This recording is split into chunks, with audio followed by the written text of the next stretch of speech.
Olá, estamos aqui de volta para continuar nossa aventura aqui com a eletricidade. Como de costume, eu vou chegar chegando. Nosso assunto hoje vai estar com geradores e receptores elétricos. Como é que vai funcionar esse tipo de assunto para a gente poder ser feliz aqui? Primeira coisa, quando a gente falou lá no comecinho sobre geradores, a gente deu um exemplo bem comum, foi da pilha, aquela pilha normal, né? Aquela pilha que põe no controle remoto. E a gente mostrou que aquela pilha era uma pilha de 1,5 volt. Só que a gente não deu muitos detalhes sobre como que esse 1,5 volt aparece na prática, né? Então essa pilha, quando a gente fala que ela fornece 1,5 volt, significa que essa é a tensão regular, a tensão nominal de funcionamento dela. Só que se você for na loja comprar uma pilha e medir essa pilha, medir a voltagem dela, a tensão dela, usando aí um aparelho, de um voltímetro, por exemplo, você vai ver que ela não te dá 1,5 volt. Se ela tiver boa, normalmente ela vai te dar mais de 1,5 volt. Vai te dar, sei lá, na faixa aí, ó, até de 1,75 volts, bem novinha. Se for daquela boa, alcalina, né? Aquelas mais lentinhas pode ser que dê um pouco menos.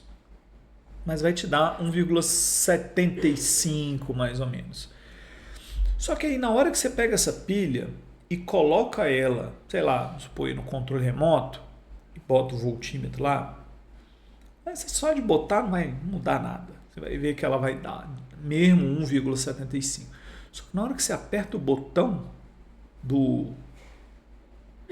controle remoto aí para poder mandar aí, sei lá, né, a voltagem para algum lugar, né, consumir realmente, fazer o aparelho funcionar, você vai ver que a voltagem cai.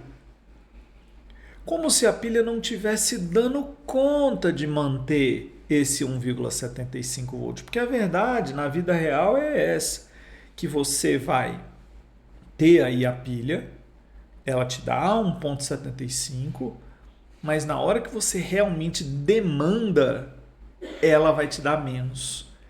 E eu acredito que é por isso que os fabricantes fazem dessa forma. Ela te dá um pouquinho mais, que aí na hora que você põe aí um controle remoto, bota um motorzinho aí, uma lanterna, uma caixinha de som, um negócio aí para funcionar, na hora que a corrente começa a passar, ela vai te dando menos. Aí, em funcionamento, ela te dá 1,5 volt. Né? E aí, como é que fizeram com isso? Pô, estamos falando aqui de tensão contínua. Estamos falando de fonte de tensão com a voltagem constante. Como é que vai ser isso? Então criaram um modelo matemático para poder dizer como que isso vai ser expresso nos circuitos, nos problemas, nas coisas em geral. Então, qual foi o modelo que fizeram? Pensaram o seguinte, ó, vamos fazer assim, ó. Toda fonte de tensão será representada por um resistor em série com uma fonte de tensão ideal. Essa fonte de tensão ideal vai ter o que nós chamamos de força eletromotriz de circuito aberto ou tensão de circuito aberto. Você vai ver nos livros o termo OC, né, de Open Circuit. E vai ver que tem também uma resistência que nós chamamos de resistência interna. Olha como funciona bem esse modelo. Quando o circuito está em aberto, não passa corrente nenhuma. Então, a tensão que você vai ver é a tensão do circuito aberto, também chamado força eletromotriz, como você vai ver nos livros aí brasileiros. E se passa corrente elétrica, dentro do seu gerador existe um resistorzinho, que a gente chama de resistência interna, que vai representar uma perda. É como se fosse assim, na hora que você não tem nenhuma corrente, ou seja, está com o circuito aberto, corrente igual a zero, você vai ter aí, ó, exatamente a tensão do circuito aberto. Quando você tem uma corrente passando, então aqui uma corrente diferente de zero, essa corrente, na hora que ela circular pelo circuito, uma parte da voltagem vai ficar aqui nessa resistência interna. E ficando nessa resistência interna, você tem uma queda de tensão. Você vai ver os livros, quando eu falo livro, não é o livro da sua escola que você comprou, não é isso. Livro é entidade abstrata. Os livros didáticos, em geral, livros, apostilas, enfim. Né, a formalização documental aí desse conteúdo, quando você for procurar, você vai ver que eles costumam fazer o seguinte, eles te dão uma equação. Eles falam que a força eletromotriz fornecida aí, né, pelo circuito aberto, subtraída da resistência interna vezes a corrente, te dá a tensão útil do gerador. Você vai ver, inclusive, um pessoal que vai chamar isso aí de equação do gerador. Eu não gosto muito, vou ser muito sincero. Não gosto muito de chamar de equação e ficar resolvendo gráfico. Porém, várias propriedades legais vêm disso aí. Beleza? Então você não vai me ver usando essa fórmula para resolver problemas. Somente para provar pontos e mostrar propriedades. Beleza? Que aí essa equação realmente me ajuda bastante. Então essa resistência aqui a gente vai chamar de resistência interna. E esse epsilon a gente vai chamar de força eletromotriz ou tensão simplesmente. Força eletromotriz de circuito aberto. Você vai me ver falando de circuito aberto, que eu acho que durante o meu processo de aprendizagem desse assunto foi a terminologia que me trouxe mais clareza sobre o que realmente está sendo feito ali. Né? Então, com isso, a gente consegue descobrir várias coisas legais. Né? Então, por exemplo, vou pegar como exemplo aí essa pilha mesmo. Né? Vamos fazer um exemplo numérico real aqui para a gente poder ver como funciona. Vamos supor que é assim, ó. Uma pilha real, né? Uma pilha comprada aí no mercado, ela tem uma tensão de circuito aberto de 1,7 volt. Mas o 1,75 volt, vou usar o mesmo número ali do nosso exemplo. 1,75 volt. 1,75 volt.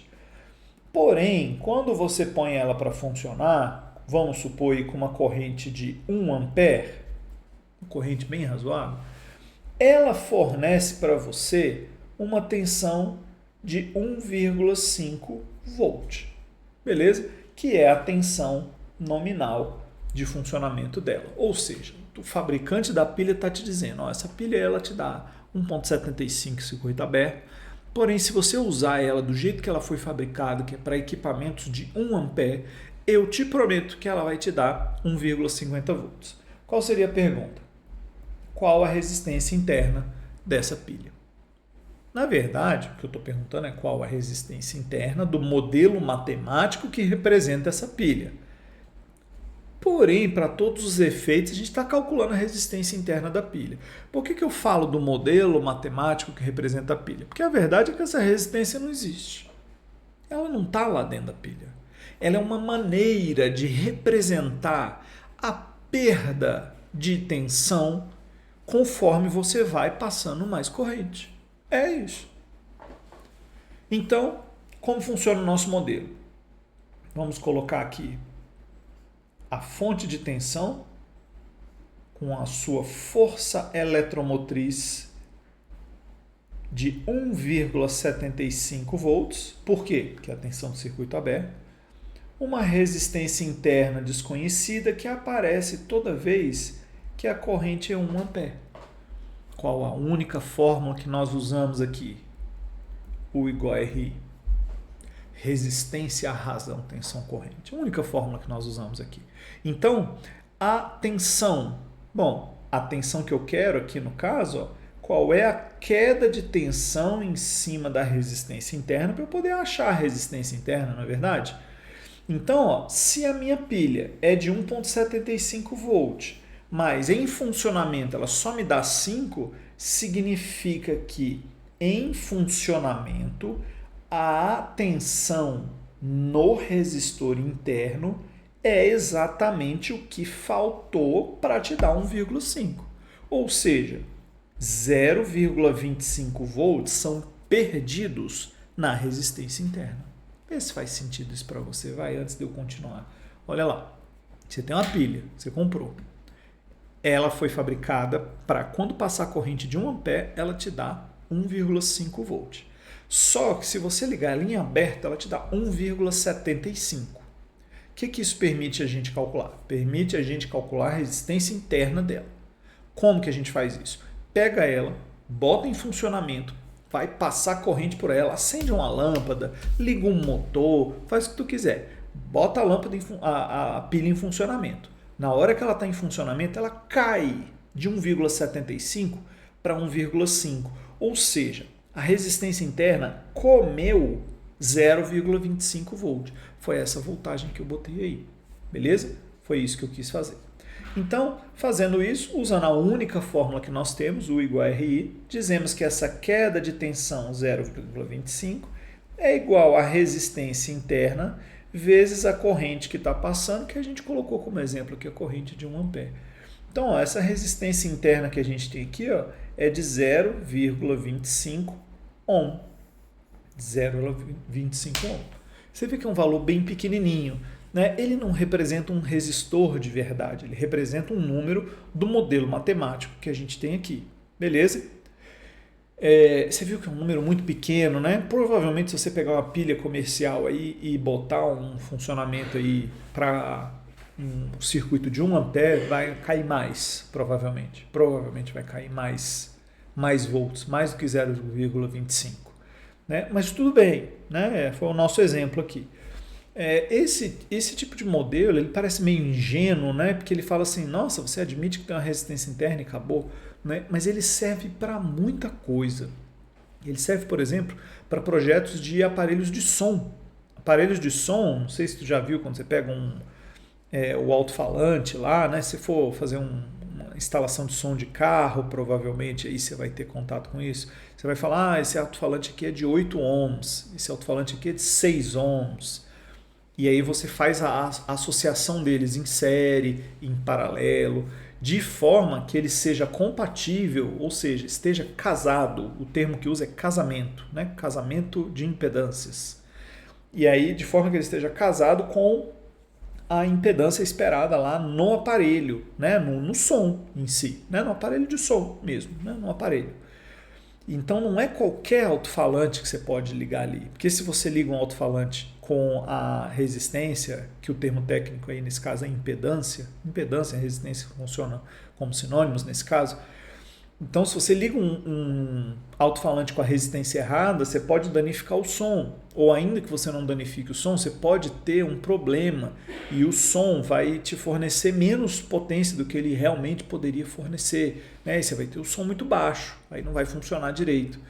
Então, para isso, eu vou fazer um exemplo numérico em que a gente vai ver essa situação aqui quando a gente pega uma fonte de tensão como essa e liga resistores de verdade nela, para ela funcionar. Vamos fazer isso? Deixa eu só parar aqui para eu trocar a minha câmera. A minha proposta aqui é a seguinte, ó. Eu vou imaginar esse circuito, aquele circuito lá da pilha mesmo, que a gente pegou, com a sua resistência interna de 0,25 ohm, ligada numa fonte de tensão, que a gente vai botar aí como sendo uma fonte de tensão de 1,75 volt, beleza? E aí a gente vai ligar isso aqui em 3 resistores diferentes, constituindo 3 circuitos distintos. Deixa eu desenhar eles aqui, só um instante. Vou fazer a mágica e eles aparecem. Pronto. Estão todos aí.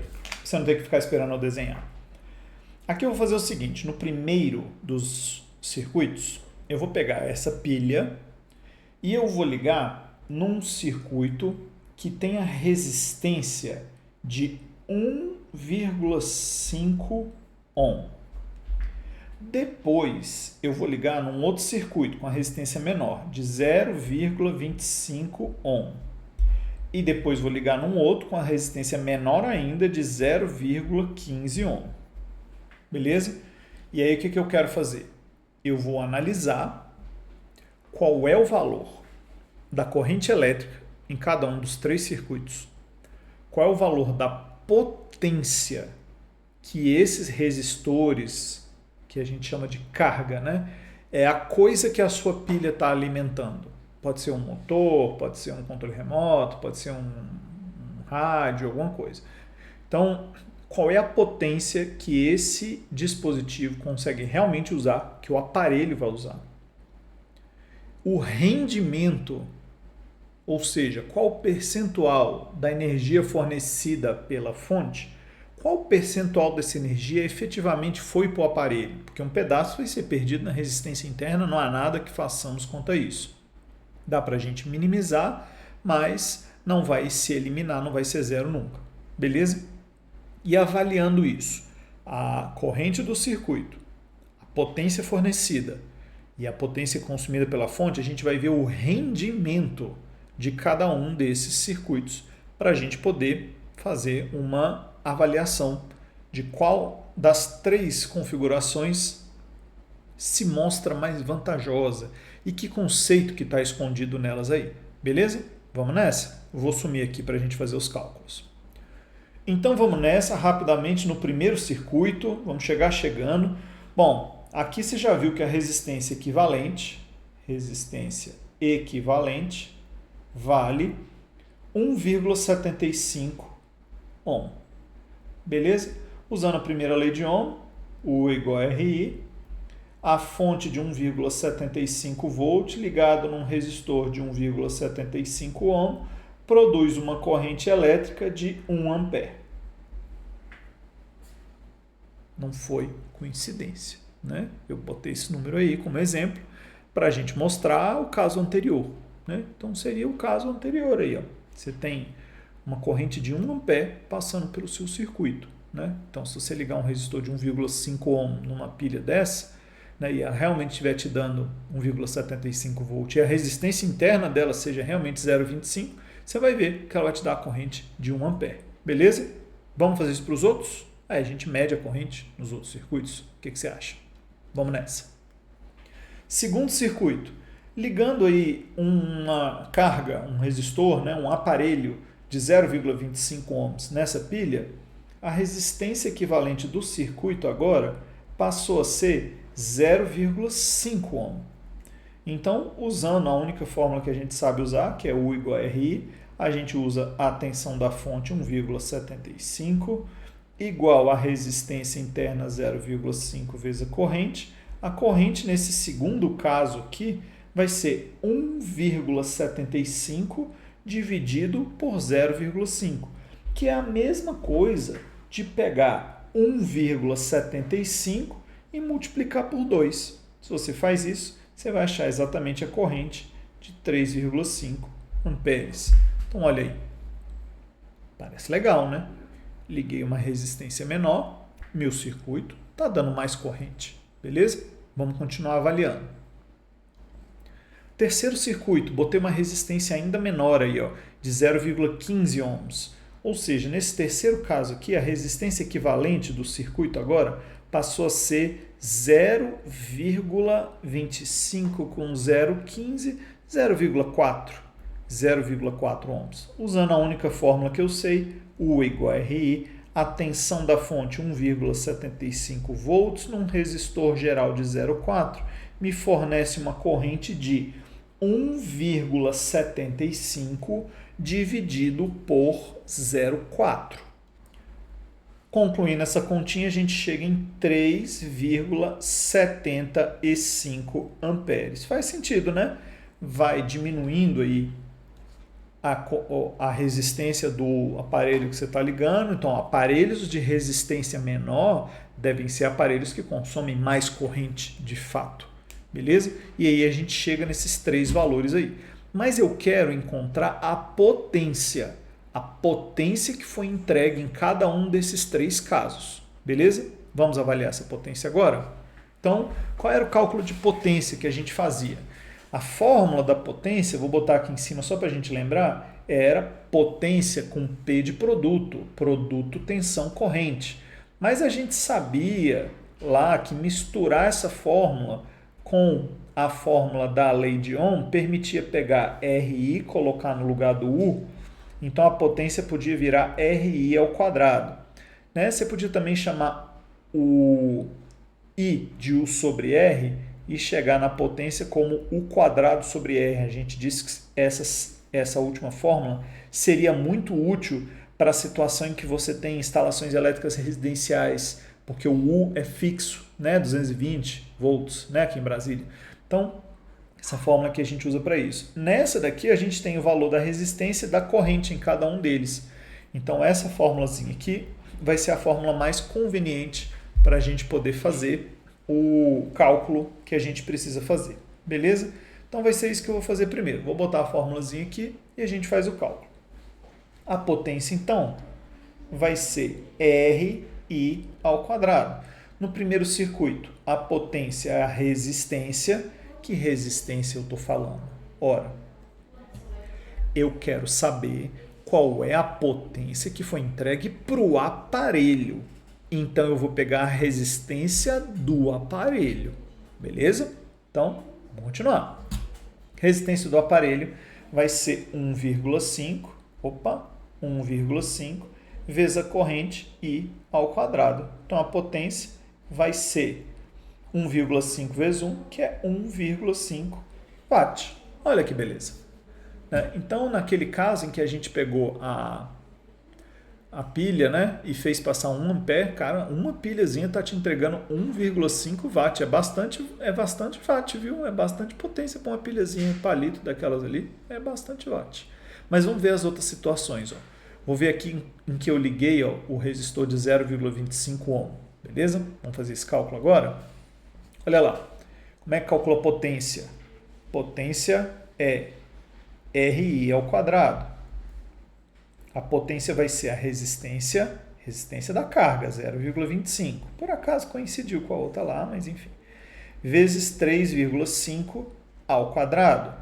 Se você faz essa continha, 3,5 ao quadrado vezes 0,25, você vai encontrar um número um pouco maior que 3, vai dar aí 3,0625, beleza? É isso. Eu não gosto muito de botar esses números quebradão não, mas você vai ver que vai ser útil, beleza? Então olha que legal aí, tu botou uma resistência menor, o circuito entregou mais potência, olha que beleza, né? Então vamos ver para o próximo em que eu liguei uma resistência menor ainda, beleza? Agora, realmente eu tenho que desaparecer daqui, senão eu vou atrapalhar os cálculos. Fórmula da potência, RI ao quadrado. RI ao quadrado vai ser a resistência agora 0,15, que é a resistência do aparelho, vezes a corrente desse circuito, 3,75 elevado ao quadrado. Fazendo essa continha aqui, 3,75 ao quadrado vezes 0,15, você encontra... Poxa vida, 2,10 alguma coisa. Então, aproximadamente 2,10 watts.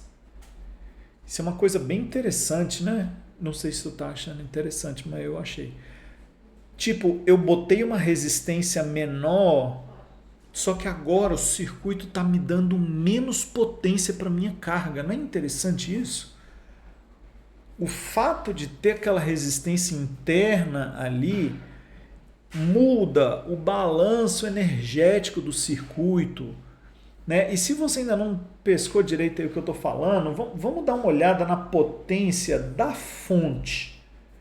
Potência entregue pela fonte, em cada um dos 3 casos. para a gente poder avaliar o que está acontecendo nesses circuitos. Porque, ó, primeiro circuito, a fonte é de 1,75 volt. Então vamos fazer, ó, P igual U vezes I. Por quê? Porque eu tenho U e tenho I. Então é o jeito mais fácil de achar a potência da fonte, U vezes I. Então a potência vai ser 1,75 vezes 1, que me dá uma potência de 1,75 watt. Então, ó, a fonte, no primeiro caso, está me dando 1,75 watt. E o aparelho está consumindo 1,5. Então, a resistência interna está perdendo poucos watts. Tem poucos watts sendo perdidos aí, 0,25, né? Foi o cálculo que a gente fez da primeira vez. Agora, olha o segundo circuito. Ó. No segundo circuito, a potência também é o produto vezes I. A potência vai ser a tensão da fonte, 1,75, vezes a corrente, 3,5. Agora vamos fazer a multiplicação desse número um pelo outro. A gente chega, ó, em 6,125 watt. Então, peraí. A fonte, para poder te dar 3, ela está consumindo 6 watts. Então, aqui você percebe que tem uma perda muito maior na resistência interna. Já vai quantificar essa perda. Agora, olha no último circuito. Potência é o produto tensão corrente. Potência vai ser 1,75 vezes a corrente 3,75. Vamos achar um valor diferente agora.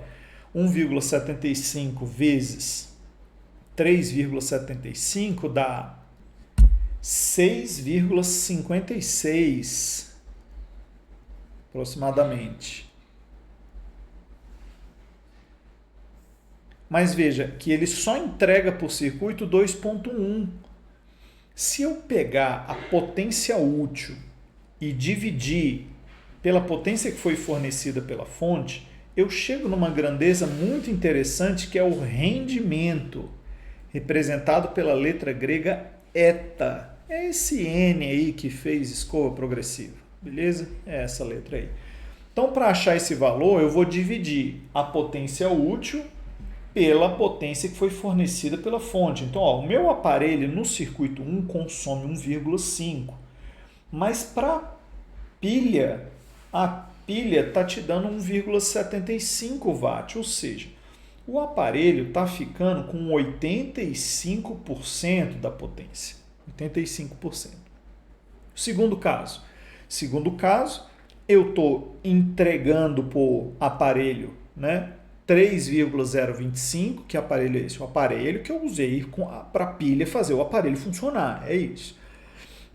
Nesse segundo aparelho aí, a pilha está fornecendo 6,25 e o aparelho está conseguindo consumir 3,06, ou seja, o rendimento no segundo caso é 50%. No terceiro caso, a gente tem um rendimento ainda menor, porque a gente tem a lâmpada, aí, a lanterna que você está ligando aí com a sua pilha, né? Consumindo 2,1 watt, mas a pilha está gastando 6,56. Isso aqui é um rendimento que não dá 30%, deve dar aí uns 30 e poucos por cento, né? Então você tem no primeiro caso um rendimento de 85%. No segundo caso, o circuito tem um rendimento de 50% e no terceiro ele tem um rendimento de apenas 32%. E aí eu faço a pergunta: qual desses 3 circuitos é o que você vai escolher na prática? Qual desses 3 circuitos é mais vantajoso? Né? Se você de olho fechado foi lá e escolheu o primeiro circuito, eu te digo que ele não é o mais vantajoso. Por que ele não é o mais vantajoso? Tudo bem, rendimento de 85%, mas, cara, olha a potência do aparelho que você está ligando nele aí. É uma potência de 1,5 watts. Se for uma lâmpada, e a gente tiver 3 lanternas diferentes, com 3 lâmpadas diferentes usando a mesma pilha para ver qual lâmpada brilha mais, a lâmpada que vai brilhar mais é essa aqui do meio. Porque essa lâmpada aqui está brilhando com 3 watts. Essa primeira lâmpada aqui, tudo bem, ela vai gastar menos pilha.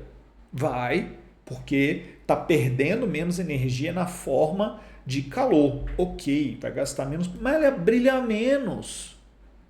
Olha a última. A última é o pior dos mundos, né? Porque você tem aí 2,10 watts apenas sendo entregue para a lâmpada. Você vê que é uma lâmpada que brilha até mais que a primeira, mas muito pouquinho a mais, mas brilha menos que a do meio.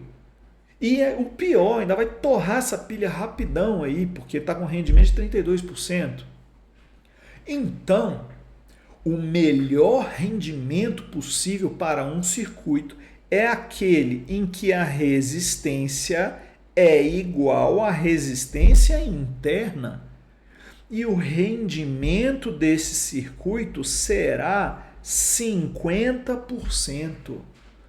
Num circuito elétrico com uma fonte de tensão real, ou seja, um gerador real, a melhor transferência de potência, a máxima transferência de potência, ocorre na situação em que o rendimento é de 50%.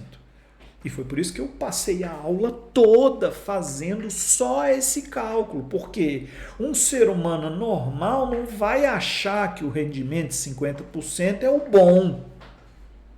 Só que isso explica por que o alto-falante lá do som do carro de 8 ohms tem que ter 8 ohms no aparelho e no som, e lá no alto-falante.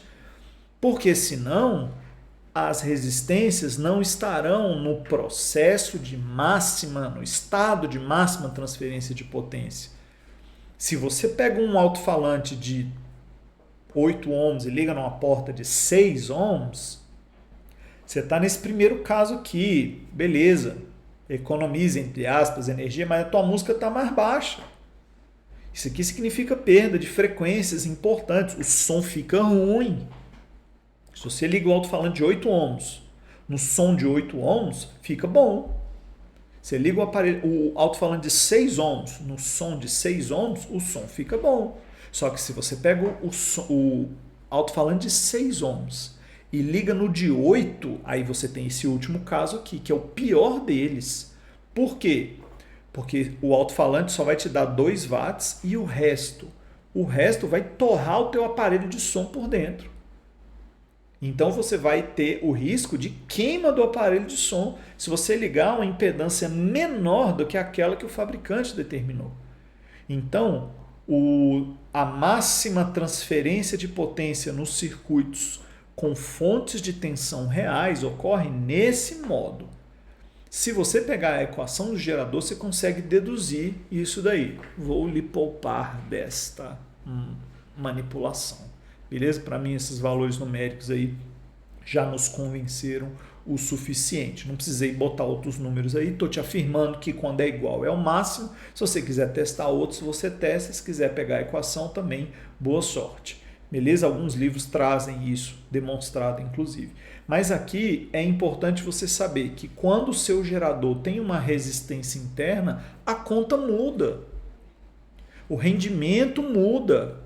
A avaliação do que é um circuito apropriado ou não se torna uma avaliação diferente. E é por isso que se estudam os geradores reais. Esse modelo pode até não ser um modelo mais verossímil, né? Mais relacionado à realidade.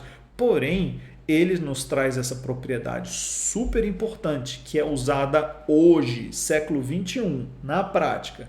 Lá no aparelho de som, é usado com antenas. Se você for conectar uma antena na sua televisão, não é de qualquer jeito que você vai ligar a antena na televisão. Não é qualquer antena que vai funcionar na sua televisão. Então, na hora que você vai lá e bota a antena tem que ter a impedância exata esperada pelo teu aparelho. Se você ligar uma antena diferente, não vai pegar o canal, não vai aparecer a imagem, não vai ter nada lá.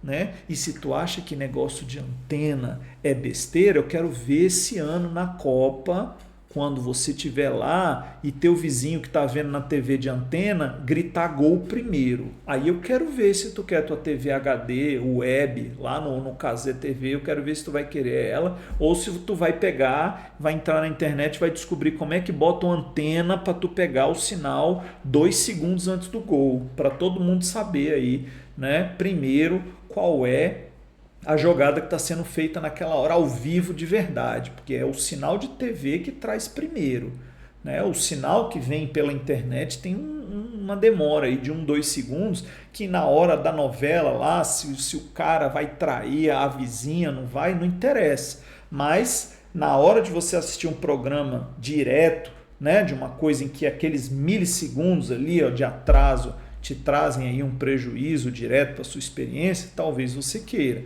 Então a antena da TV, se for olhar aí nas TVs digitais, são antenas de 75 ohms. Então você tem que ter uma antena de 75 ohms para ligar naquela porta. Se você ligar uma antena que não é de 75 ohms, não vai pegar o canal. E aí você não vai conseguir ver. Por que você não vai conseguir ver? Porque não haverá a máxima transferência de potência.